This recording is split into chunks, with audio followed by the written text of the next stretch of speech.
Produce Company is here, getting ready to answer your plant and garden questions. 270-9933. You brought a bunch of house plants today. I did, because I wanted everybody to remember a lot of people put their house plants outside for the summer.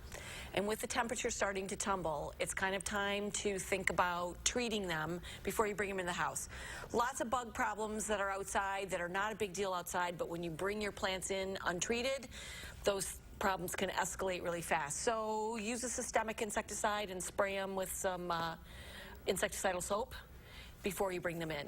Okay. So just something to think about. Can you look at them and see if there's bugs? Or Sometimes just you can, assume and there is? sometimes just assume that there is. All right. Yes. All right, let's go to the phones. We will start with Joyce in Baraboo. Hi, Joyce. Hi. Hi, which question? I have a hibiscus plant that's an indoor one, but I put it outside in the summertime. But it gets little buds on it, and they turn yellow and fall off. Can you tell me what's wrong with it? If her flower buds turning yellow and falling off is often an overwatering problem, and That's what I thought. if you had it outside with all the rain that we've had this year, it'd probably be really easy for it to be overwatered. Well, I have a neighbor that waters her plants.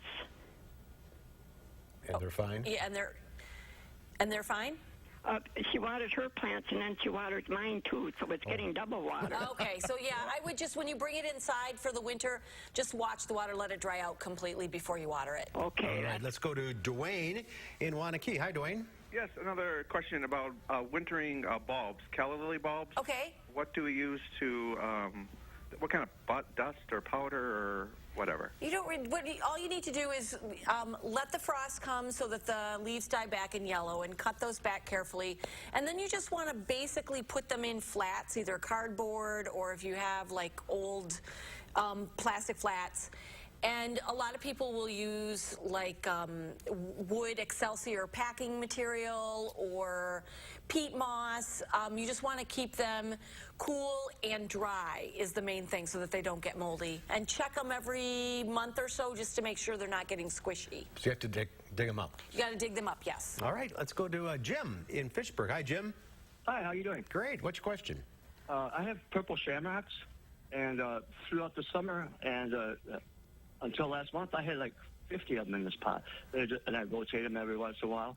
Now, boom, they all died, and I only got 3 left. What the heck did I do wrong? The whole plants, or just they're not flowering? The whole plant's gone. The stems are gone. They dried up. Did you have them inside or outside? I had them inside when they were flowering really, really good, and I put them outside for just a little bit. They didn't get the rain, though. Sometimes shamrocks will get a little, it's an oxalis. Sometimes they'll go through a little dormancy period when it gets really hot. I wonder if that might be part of the problem. Oh, sure, because it was really warm outside. Yeah, so I would check that. Okay. All right, thank you, Jim. Let's go to Jean in Beloit. Hi, Jean, what's your question? I'm wondering what the best time to transplant bleeding hearts is.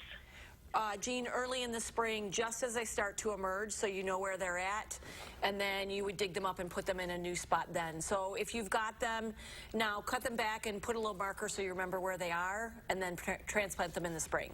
All right, and I had the yellow ones, and they kind of die off in the middle of summer. Yes, so some of those big, white and the big pink ones, those, if they're in a spot that's kind of sunny, they'll die completely back to the ground, and you won't know where they are till the spring. I thought I lost them, and then Up they pop. Yep. They pop. All right, we're out of time. If you're on the line, stay there, Lisa. We'll talk to you off the air. We'll see you next time. Yes. Let's get